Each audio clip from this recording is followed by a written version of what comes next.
मङ्गलं भगवान् वीरो मङ्गलं गौतमो गणी मङ्गलं कुन्दकुन्दाद्यो जैनधर्मोऽस्तु मङ्गलम् सर्वमङ्गलमाङ्गल्यं सर्वकल्याणकारकं प्रधानं सर्वधर्माणां जैनं जयतु शासनम् जैनं जयतु शासनम्।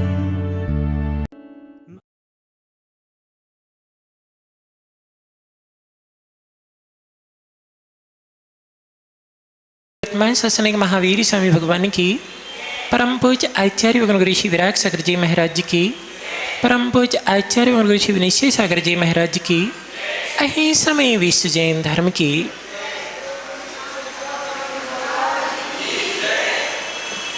चलिए दो महाराज नमोस्तु महाराज जी।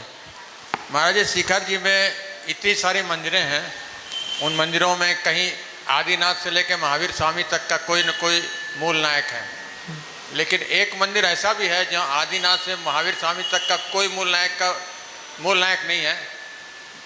श्रीमंदर स्वामी का मूर्ति मूल नायक में लगा हुआ, ऐसा क्यों है महाराज जी?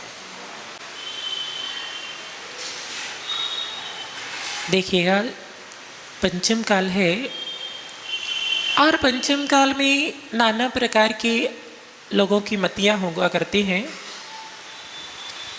तो वैसे हर जगह यही देखा जाता है कि जिस क्षेत्र में जो तीर्थंकर आदि होते हैं, वहाँ जो जिनालय आदि का निर्माण होता है, उसमें उन्हीं तीर्थंकरों की मूल नायक भगवान की मूर्तियाँ 24 तीर्थंकर में रखी जाती हैं।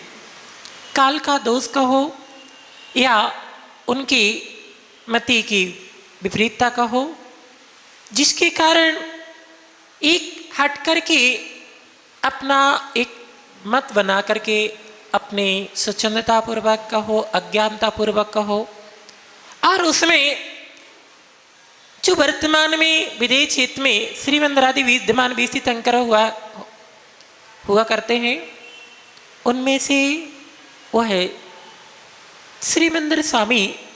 अभी विदेश क्षेत्र में जो है हमेशा जो 20 तीर्थंकर होते हैं, उनमें जो भी उस क्षेत्र में जो श्रीमंदिर स्वामी जैसे समोसरण में विराजमान हैं, जो भी तीर्थंकर होते हो वहाँ पर होते हैं, उनका नाम भी श्रीमंदिर होता है। उनके मोक्ष जाने के बाद दूसरे तीर्थंकर गोविंद का भी नाम श्रीमंदिर होता है।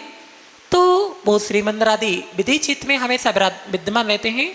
उन्होंने उनको जो है मंदिर में मूल्यक बनाया है, शायद उनको बनाया होगा, तो उनको वो श्रीमंदिर को अलग से सभी को मान सकते हैं। मगर वर्तमान में यही है, कहीं ऐसा उल्लेख आज तक भी नहीं आया है। ऐसा तो आया आकृतिम जो चैत्यालय होते हैं, उनमें जो प्रतिमा होती है वो अरिहंत और सिद्ध की होती है, उनमें नाम नहीं आता है।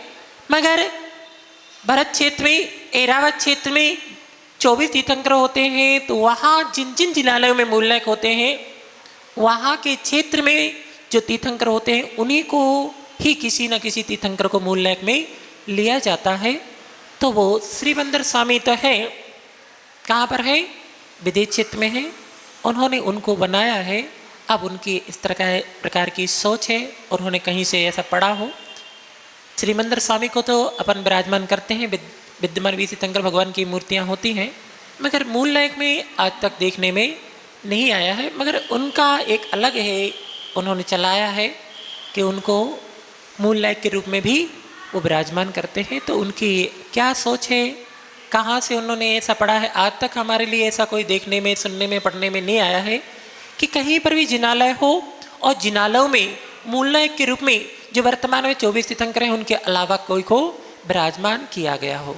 अब वो जाने। नमोस्तु महाराज जी। नमोस्तु महाराज श्री। हम लोग जो अष्टकम धनाय धूपम निर्मामते स्वाहा, तो जैसे लकड़ी है, लौंग है, तो लौंग तोड़ के डालना चाहिए कि साप्ताह ही डालना चाहिए? आप जो अष्टदेव से पूजन करते भगवान की, और उसमें जो 8 द्रव्य आप समर्पित करते हैं, तो हर द्रव्य चढ़ाने का उसमें अलग अलग प्रकार से आया है।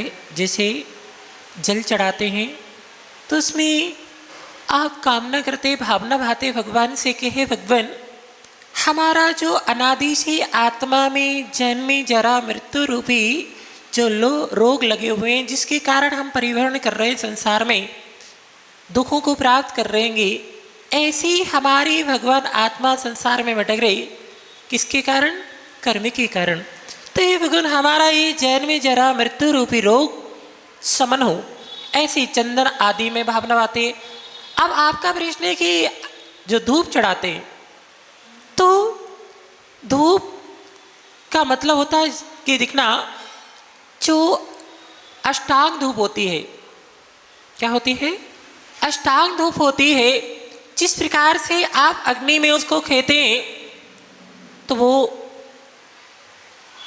जल करके और आपको सुगंधित देती है, तो उसी प्रकार से जो धूप का आपने अष्टक्रम दहना है, जिस प्रकार अग्नि में कोई वस्तु डालने से वो क्या हो जाती है? नष्ट हो जाती है।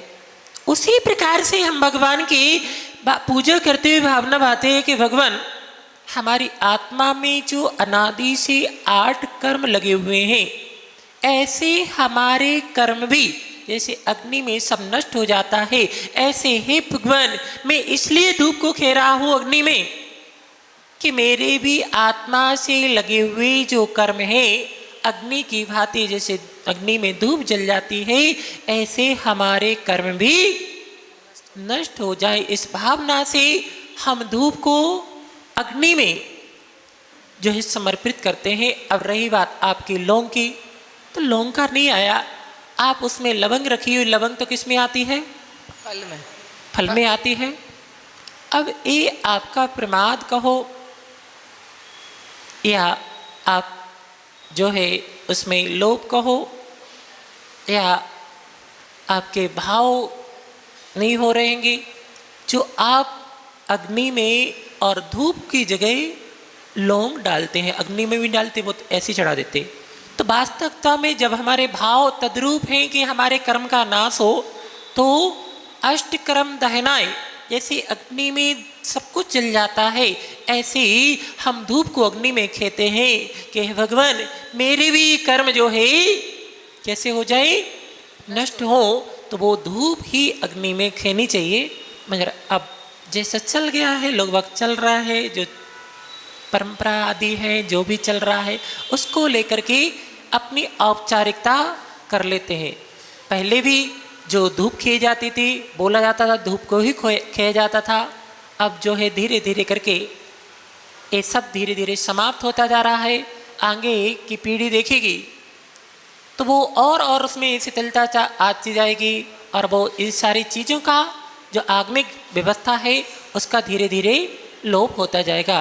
तो वैसे वास्तव में हमें प्रमाद नहीं करना चाहिए, पूरी सावधानी से जैसा लिखा है वैसा ही हमें पुरुषार्थ करना चाहिए और भाव भी वैसे करना चाहिए, तब जाकर के हमारी उस पूजा का हमें फल प्राप्त होगा। गुरुदेव नमोस्तु नमोस्तु नमोस्तु। पहले तो मैं प्रश्न मेरा नहीं, उस प्रमिला ने बोल के गई है कि मेरा प्रश्न पूछ दीजिएगा। उन्होंने कहा, उसने कहा कि 2 दिन से वो देख रही है, जब शांति धारा होती है तो गुरुदेव आप बोलते हो ना आचार्य विराग सागर जी महाराज के स्वास्थ्य लाभ हेतु, तो वो बोली कि गुरुदेव तो चले गए और वो देवगति में चले गए, वो तो स्वस्थ ही है वहाँ पर, तो उनका स्वास्थ्य लाभ हेतु आप क्यों बोल रहे हो? इसीलिए वो प्रश्न करके गई है। कृपया गुरुदेव उसका समाधान दीजिए। नमस्ते गुरुदेव। नमस्ते। देखिएगा, आप जब हम बोलते हैं आप अच्छी तरह से सुनते नहीं हो। हमने बोला था सत्संग शास्त्र लाभ हेतु, अर्थात आचार्य श्री तो भले ही नहीं है, समाधि हो गई हैगी, मगर उनका संग है। अब एक का नाम हम नहीं जानते हैं, ना बोल सकते हैं, तो हमने मुख्य जो है उनको लेकर के पूरे संघ की बोले। आचार्य श्री विराग सागर संघ, जितना उनका संघ है उस संघ के शास्त्र लाभ हेतु यहाँ पर हमने भावना की। और फिर उसके बाद में पूरे चतुर्वेद संघ की भी की कि चतुर्वेद संघ जहाँ जहाँ भी, चाहे आचार्य श्री विद्यासागर जी का संघ हो, भले ही वो आचार्य श्री नहीं है, चाहे आचार्य श्री विशुद्ध सागर जी और भी जितने भी आचार्य हैं, चतुर्वेद संघ का हमने बोल दिया, तो सबके बारे में भी ये भावना वाले कि सभी के संघ के जो है सभी मुनिराज सत्संग में चतुर्वेद संघ आया, मुनि भी आ गए, आर्यिका भी आ गएंगी और छल्लक एलक और चिल्लिकाएँ सब आ गई और पूरा आ गया संघ में। तो ब्रह्मचारी ब्रह्मचारिणी वगैरह सब आ जाती हैं। तो चतुर्वेद संघ की बोल ली और सर्व जीवस्व का भी बोला था, तो समाज का भी बोल दिया और सर्वजीव, तो जीव एक इंद्रिय से लेकर के पंच इंद्रिय सारे जीवों के बारे में हमने जो है उनके जीवों के अंदर में सुख शांति हो ऐसी भावना भाई, तो चले गए, उससे मतलब नहीं। हमने तो उनको लेकर के, बड़े का कभी होता है तो प्रमुख का नाम लेकर के और ऐसा कथन किया जाता है, इस अपेक्षा से उनका नाम ले लिया और सत्संग बोल दिया था। गुरुदेव नमोस्तु गुरुदेव। मैं आशा काला गया से, मेरा प्रश्न है कि सम्मेश शिखर में जो 20पंथी कोठी का जो मंदिर है पद्म पुष्पदन जिनालय, उसके साइड में एक जिनालय में 5 मुखी प्रतिमा है, 5 मुखी प्रतिमा है, उनके 5 मुख बने हुए हैं। तो ऐसा क्यों? ऐसा कहीं देखने में नहीं आया और ये उचित है या अनुचित? बहुत अच्छा। पहली बात तो ये पहली बार प्रतिष्ठित नहीं हुई ऐसी।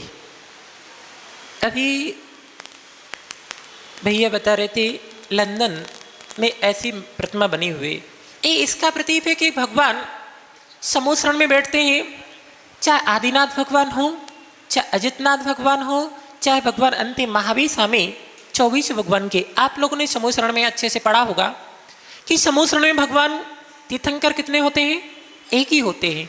मगर उस समूह शरण की विशेषता होती है कि चारों तरफ समूह शरण की 12 जो सभाएं, कहीं से भी कोई बैठा हो उसको भगवान सामने दिखते हैं। अब हम एक प्रतिमा रखते हैं तो वो तो सब लोग जानते हैं कि भगवान की प्रतिमा है, मगर इसके बारे में अच्छे से लोग नहीं जानते हैं कि भगवान की समूह शरण में भगवान की महिमा होती थी तीर्थंकर की, कि वो समूह शरण में जहाँ से भी देखो, जिस दिशा से, उस दिशा से भगवान दिखते हैं। उसको समझें, जाने, उनका शायद यही अभिप्राय रहा हो कि लोग बाग इस चीज़ को नहीं जानते हो, तो इस प्रकार से उन्होंने मूर्ति बना दी कि कहीं से भी दर्शन करो तो भगवान आपको दिखाई देंगे।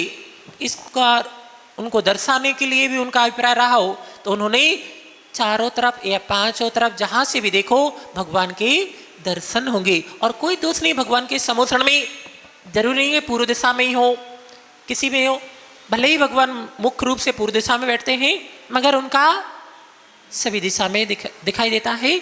तो वो हो सकता है उन्होंने उसका प्रतीक रूप मान करके और ऐसी प्रतिमा बनाई कि लोगों के अंदर जिज्ञासा हो, और जिज्ञासा होगी तो हम उस चीज़ को जान पाएंगे। इस उद्देश्य को लेकर के इस प्रकार से उन्होंने प्रतिमा जी को विराजमान किया। तो इसमें कोई दोष नहीं है। हम भगवान दिख रहे हैं, कहीं से भी देखें भगवान के दर्शन होंगे, और भगवान के दर्शन करेंगे तो हमारे लिए चाहे इस साइड से करें उस साइड से रहे, भगवान के दर्शन करेंगे तो उससे हमारे भाव विशुद्ध बनेंगे और कर्म की निर्जरा होंगी। तो ये भी हम जानेंगे कि ऐसा बना है तो क्यों, क्योंकि भगवान के समूह शरण में ये उनकी महिमा होती है। अश्चर्य होता है कि सभी जगह से चारों तरफ से दिखाई देते हैं। इस प्रतीक रूप उन्होंने शायद बनाया हो।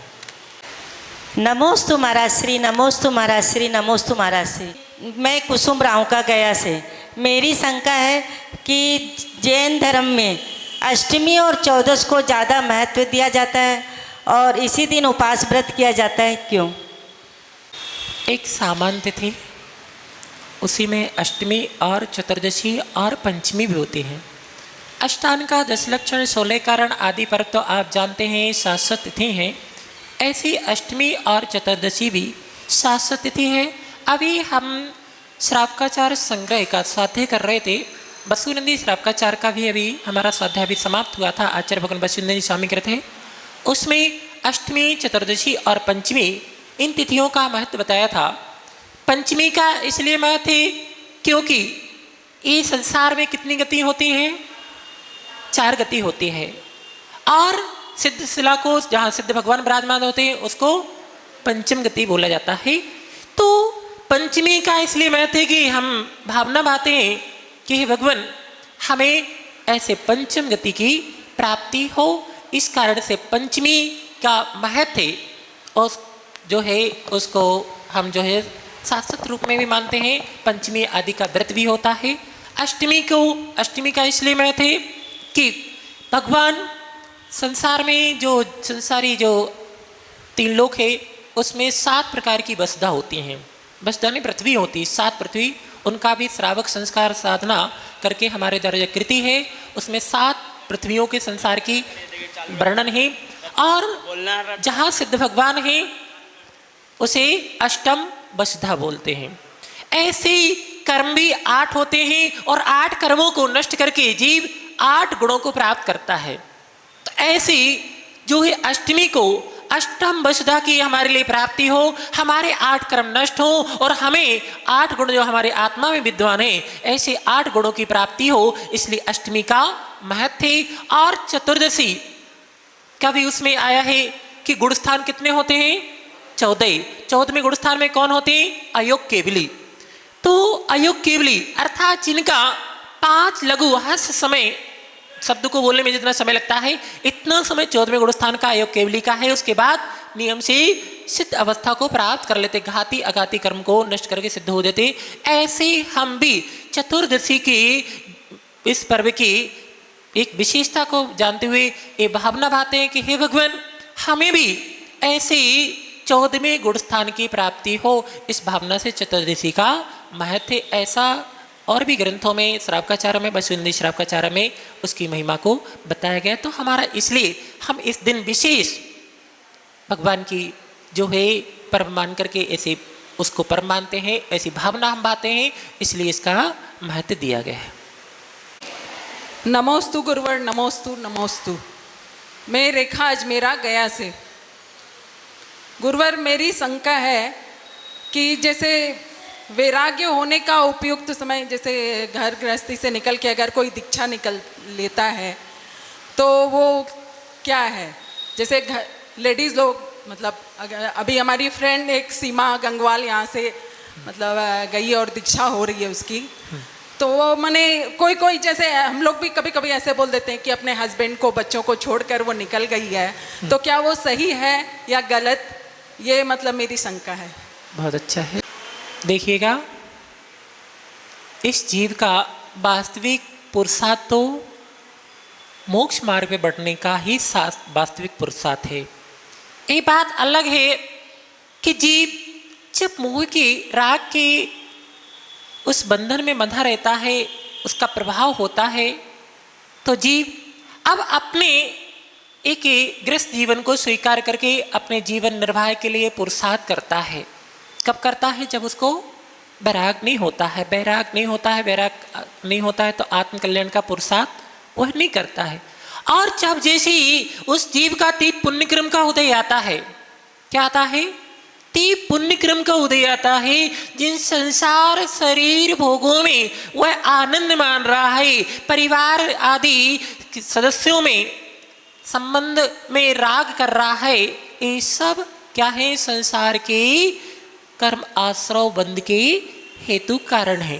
और जिस समय उसका पुण्य कर्म का उदय आता है, ऐसी विशुद्धि बनती है और विशुद्धि भाव बनते हैं, तो उसको वैराग के भाव आते, और वैराग के भाव आते हैं तो फिर उसका सबसे बड़ा और सर्वश्रेष्ठ कर्तव्य यही है कि आप वो इन संसार के जो बंध के कारण, परिभ्रमण के कारण, दुख के कारण है, उनको छोड़ करके और आत्म कल्याण के मार्ग पे बढ़े।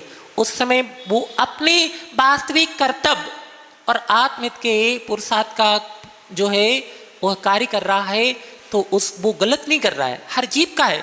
जब वो जो इसको छोड़ के जा रहे, वो मोह के कारण, भले वो उनके लिए रो रहे और उसको रोकने का पुरुषार्थ कर रहे, किसके कारण कर रहे? मोह के कारण कर रहे। कर्म उनका ऐसा उदय है कि जिसके कारण वो कर रहे।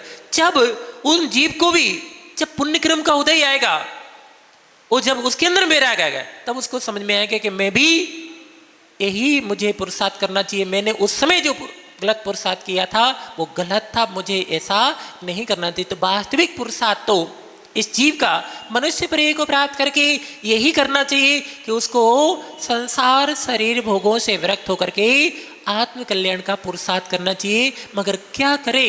मोह का उदय है, कर्म का उदय है, ऐसा राग में बंधा हुआ है कि जिसके कारण से वो अपना वास्तविक पुरुषार्थ को छोड़ करके एक कर रहा है, और जिस समय पुण्य कर्म का उदय आता है तो उसको बैराग आता है, और बैराग आता है तो बैराग के पथ पर ही बढ़ना चाहिए। और आप लोगों को भी अगर कोई भी बढ़ता है, चाहे अपना घर का कोई सदस्य हो, चाहे अपनी समाज का हो या किसी भी देश का हो, अगर उसको बैराग आ रहा है और बैराग के पथ पर बढ़ रहा है, तो आप अगर बढ़ नहीं पा रहे तो कम से कम उस बैराग के पथ पे बढ़ते हुए जीव की अनुमोदना कर ले, जिससे पुण्य का बंध होता है। तो पुण्य का बंध होगा, आपके जीवन में भी वो बैराग का अंकुरित एक बीजारोपण होगा। कभी ना कभी आपका ऐसा समय आएगा कि आप भी छोटा सा अनुमोदना जो की थी, उससे वो समय आकर के एक बृहद रूप में आपको बैरागी की ओर बढ़ करके आपको बैरागी बना करके मोक्ष मार्ग पे अग्रसर करा देगा। तो ये मोह के कारण होता है कि देखना कर्तव्य को छोड़ दिया, इनका परिवार है छोड़ दिया, नहीं, वो उसका कर्तव्य नहीं था, वो तो मोह के कारण जो है वो जीव संसार में राग में बंधा हुआ था। उसका वास्तविक कर्तव्य तो यही है कि मनुष्य पर्याय को प्राप्त किया है, उच्चकुल को प्राप्त किया है, तो हमें बैराग के पथ पर बढ़ करके आत्मा का कल्याण कर लेना चाहिए। गुरुवर के चरणों में मेरा कोटिशन नमन। मैं बीना जैन गया से, मेरी जिज्ञासा यह है गुरुवर कि अनादिकाल से हम लोग जो कर्म बांधते हैं वो सत्ता में पड़े हैं, और जो नया कर्म बांधते हैं वो क्या पुराने कर्म में पलस हो जाते हैं कि अलग से नया कर्मों का खाता अलग रहता है? और लेस्या का हमारे जीवन में क्या महत्व है?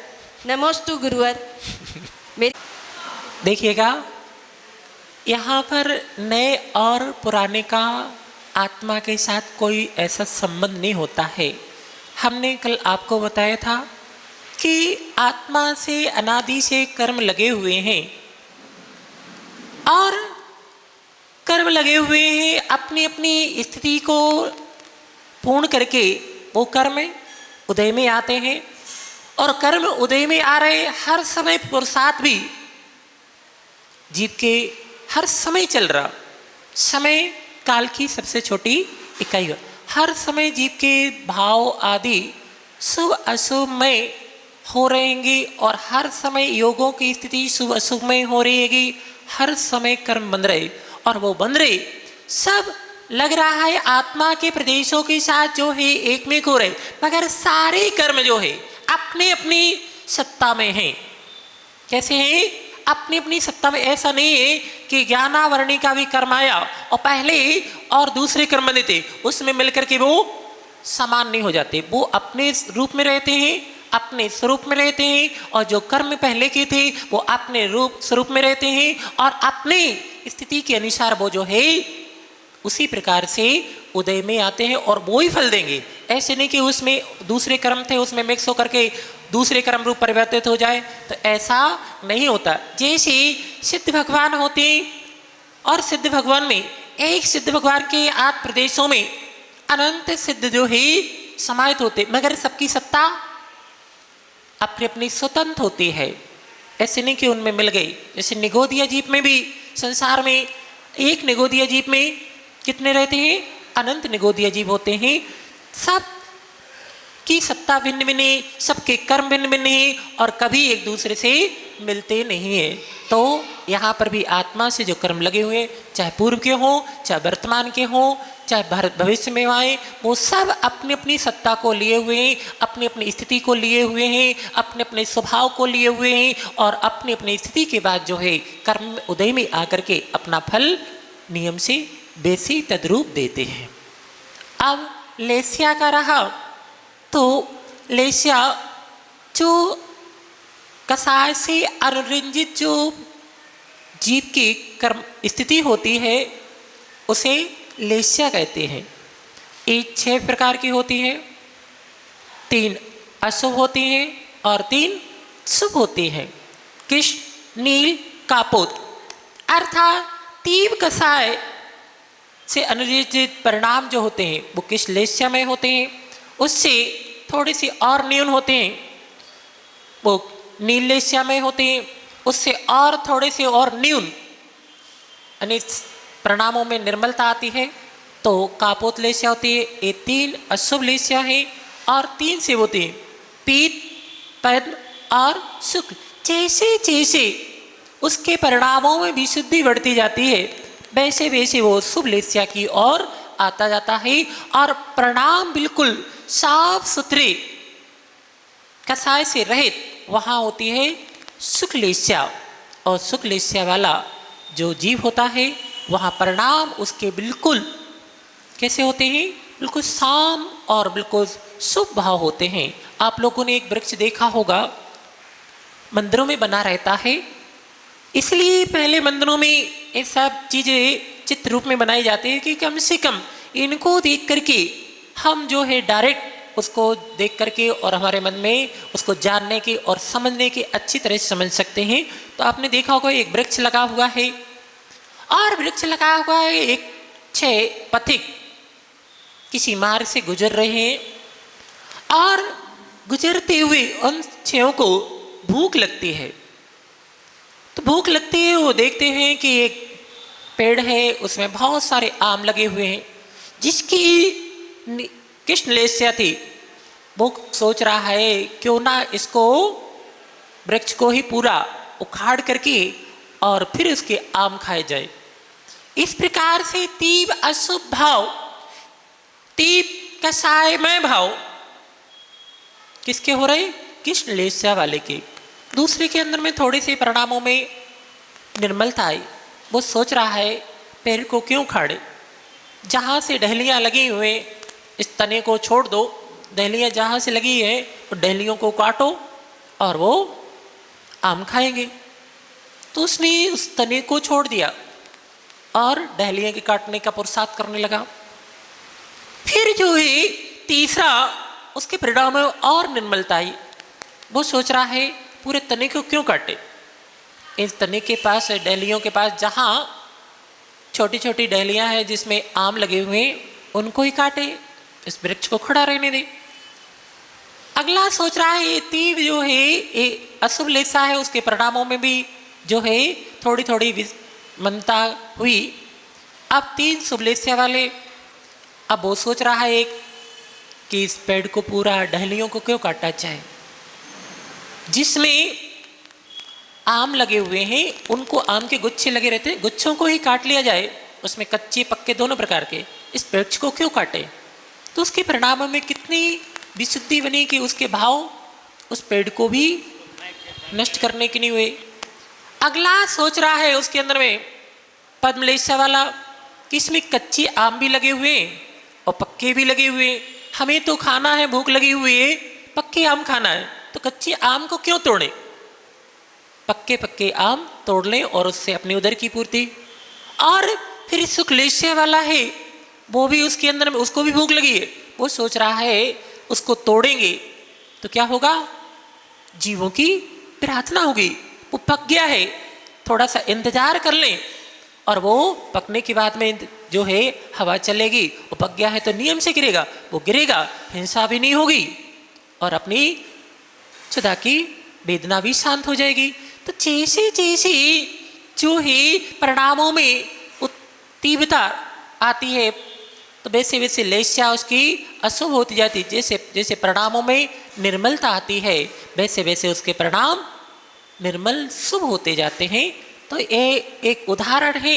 इसी प्रकार से जीव के अंदर में जैसे जैसे लेस्या होती है तो वो उसकी भावनाएं अशुभ होती है, उसकी भावनाएं हिंसामय, पापमय, तीव्र उसका गलत करने के होते हैं, और जैसे लेस्या जो है जो शुभ होती जाती है, न्यूनता होती जाती है, वैसे परिणाम उसकी अशुभमय होते जाते हैं और इससे जो है पाप का आश्रय भी नहीं होता है शुभ में और पुण्य आश्रय होता है, और आत्मा जो है आत्मा का शुद्ध भाव होता है वो लेस्या से रहित होता है। तो ये संक्षेप से उदाहरण है, इसको विस्तार से समझना हो तो जीव कांड आदि ग्रंथों में उनके बहुत सारे जो है बाह्य निवे चिन्ह आदि दिए गए हैं, उससे आप अच्छी तरह से जो है समझ सकते हैं। ओम नमः। नमोस्तु गुरुदेव, नमोस्तु नमोस्तु नमोस्तु। मैं आशा सेठी गया विद्यासागर सर्वोदय विद्यासागर पाठशाला की प्रिंसिपल, मेरा प्रश्न है गुरुदेव, धर्म और संस्कृति की रक्षा करने के लिए पाठशाला एक सशक्त माध्यम है। संस्कारों को संस्कारित करने की टकसाल भी है। जो पाठशाला चलाते हैं उनको ज्ञानावरण क्रम का चोपसम तो होता ही होगा गुरुदेव। और पाठशाला में हम बहुत सारी टीचर, बहुत 18 वर्ष से ये पाठशाला चल रही है और निरंतर बहुत अच्छे से चल रही है, लेकिन बच्चों को हम अनुशासन नहीं सिखा पा रहे हैं। ये हमें कैसे सिखाएं? और साथ में गुरुदेव, बच्चे, आजकल के बच्चे एसी के आदी हो गए और हमारे पाठशाला में पीछे एसी भी लगा हुआ नहीं है, और बच्चे जब पढ़ते हैं तो बड़े आकुल व्याकुल हो जाते हैं। तो हमें एसी का प्रयोग कर लगा देना चाहिए या नहीं लगा देना चाहिए? इसके लिए आप समाधान दीजिए गुरुदेव। नमोस्तु नमोस्तु। पहली बात, आपने संस्कारों की बात की। किसकी बात की? पाठशाला में किस लिए आते हैं? संस्कार को ग्रहण करने के लिए आते हैं और धर्म को अपने जीवन में, धर्म क्या है, धर्म को समझ करके अपने जीवन में उतारने के लिए आते हैं। बच्चे हैं, अभी नहीं जानते हैं, घर में रहते हैं, घर में अनेक प्रकार की 5 इंद्रिय विषय भोगों की जो है सुख सुविधाओं में वो लगा रहता है। इसके माध्यम से क्या होता है? पाप का आश्रय होता है। उन बच्चों को आपको अच्छी तरह से समझाना चाहिए, बेटा हम यहाँ पर मंदिर में आए हैं धर्म को समझने के लिए और धर्म को जानने के लिए। धर्म को जानेंगे तो हम जो है धर्म के जो सूत्र हैं उनको अपने जीवन में उतारेंगे तो उससे हमारा कल्याण होगा। तो यहाँ भी आकर के, धर्म स्थानों पे आकर के हम ये 5 इंद्रिय के विषय भोगें, इनको ग्रहण करेंगे तो यहाँ क्या होगा? पुण्य का आश्रय होगा कि पाप का आश्रय होगा? तो उनको बचा। ऐसा नहीं है, हम समझें, वास्तविक से समझें तो हम, ऐसा नहीं है कि देखना उस चीज़ के हम आदि जिस चीज़ के भोगों के थे उसके हम आदि जो थे उनसे, संस्कारों से, उन चीज़ों से नहीं बच सकते।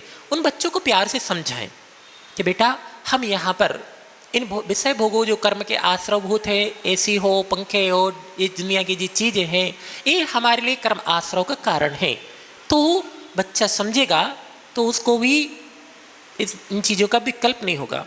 और दूसरी बात, उन बच्चों को धर्म की शिक्षा के साथ साथ संस्कारों की शिक्षा देनी चाहिए, क्योंकि आज पुस्तकों में लिखा हुआ है वो हम पढ़ा देते हैं और पढ़ लेते, और बच्चे के अंदर में कैसे घर में हमें रहना चाहिए, कैसे बड़ों से बात करना चाहिए, कैसे क्या नाम से हमें खाना चाहिए, कैसे चलना चाहिए, बाहर निकलते हैं तो हमें उन लोगों से किस प्रकार से जो व्यवहार आदि करना चाहिए, इस संस्कारों की शिक्षा भी देना बहुत जरूरी। क्योंकि पढ़ाई तो कर देते, उसमें जिनवाणी में लिखा हुआ है, पुस्तकों में लिखा हुआ है, हमने उसको उठा करके उसको रटा दिया, पढ़ लिया, मगर वो संस्कार नहीं आए तो वो शिक्षा भी हमारे लिए कोई उपयोगी नहीं होगी। संस्कार की शिक्षा भी जरूर देना चाहिए, उनको बताना चाहिए कि बच्चों, बेटा हमें मंदिर में कैसे आना चाहिए, हमें घर जो है कैसे बैठना चाहिए, खाना चाहिए, बोलना चाहिए, बड़ों से किस तरह से व्यवहार करना चाहिए,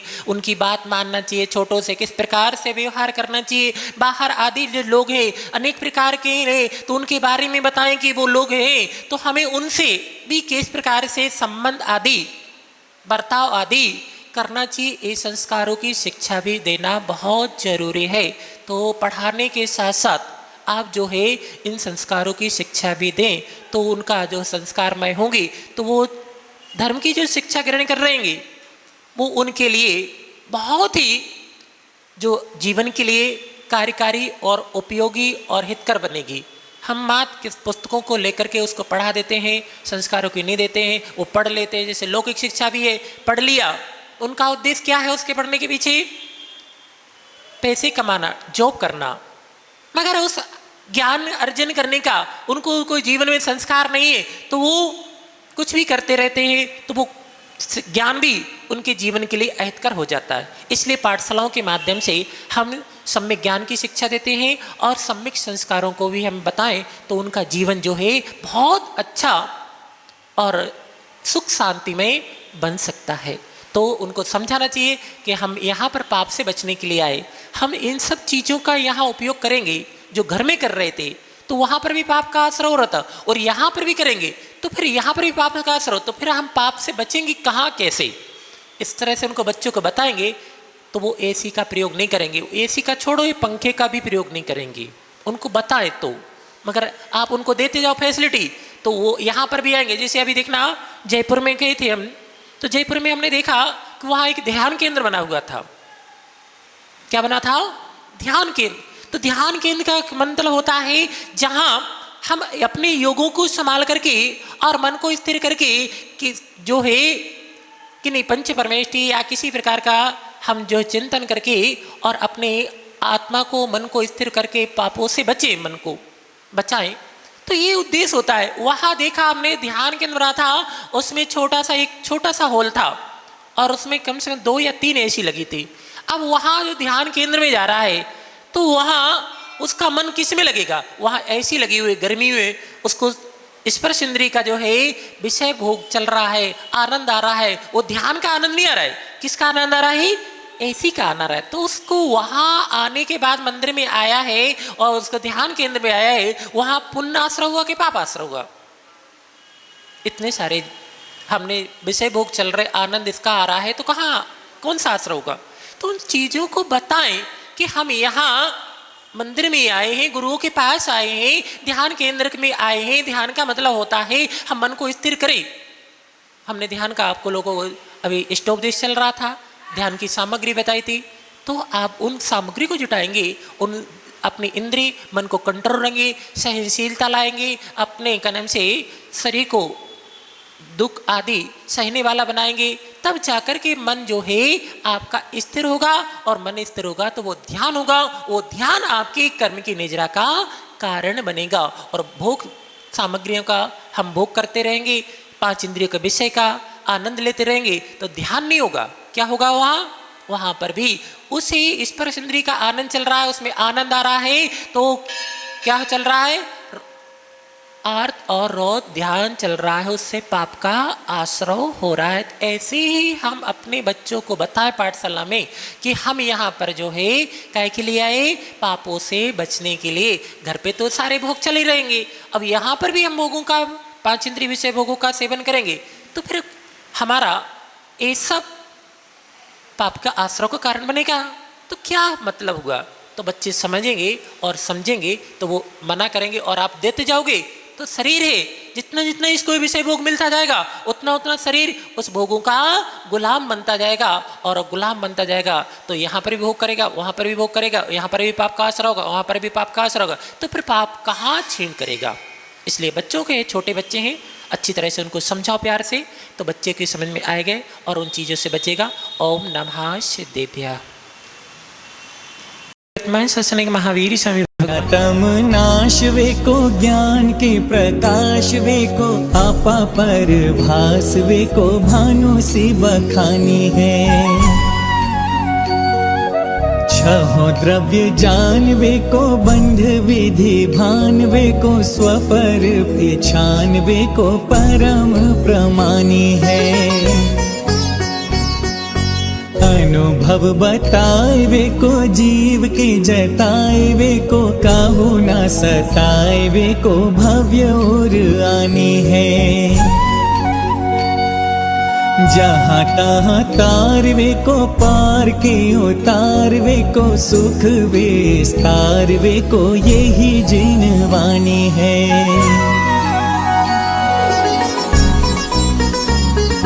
हे जिनवाणी भारती तो ही जपो दिन रैन, जो तेरी शरणागह सो पावे सुख चैन।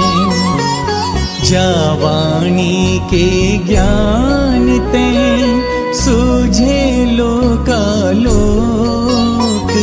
सोवाणी मस्तक नमो सदा देत हो ढोक। सोवाणी मस्तक नमो सदा देत हो ढोक।